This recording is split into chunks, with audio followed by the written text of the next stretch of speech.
Il n'y a pas de bon ou de mauvais stress. Si vous regardez cette vidéo, c'est parce que vos ancêtres ont eu des moments de stress qui leur a permis de survivre.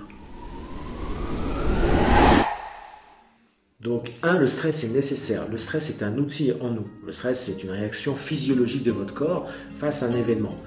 Je vais vous prendre deux exemples. Vous êtes sur le trottoir et il y a un gars qui crie « Attention, le monsieur avec sa trottinette !» Je vais développer mes sens, mon écoute visuelle. Je vais développer mes capacités cognitives. Car très rapidement, je vais devoir prendre une décision. Est-ce que je fais un bond vers la gauche, vers la droite ou je ne bouge pas?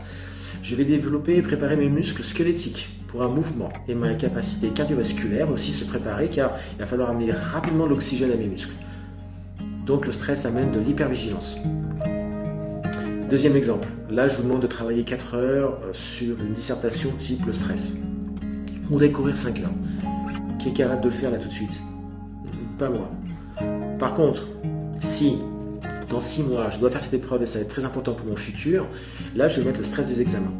Et le jour J, je vais être endurant, je vais être concentré, je vais arriver à rassembler tous les éléments que j'ai par rapport à mon sujet pour faire du mieux que je peux car je sais que l'enjeu est important.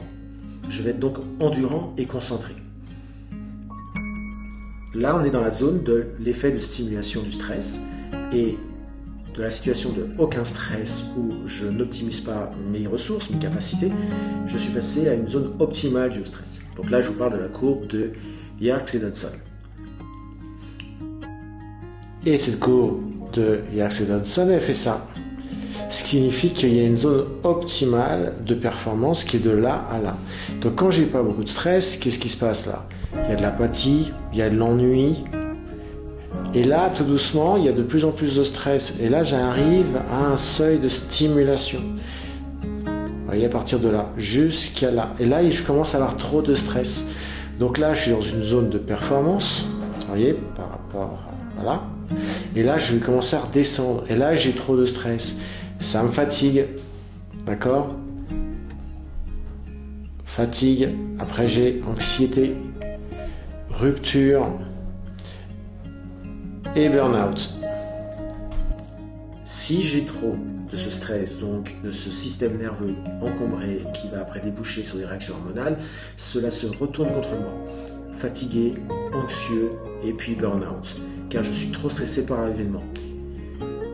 Conclusion, à vous d'utiliser ce super outil que vous avez en vous, afin d'optimiser vos capacités physiques et cognitives.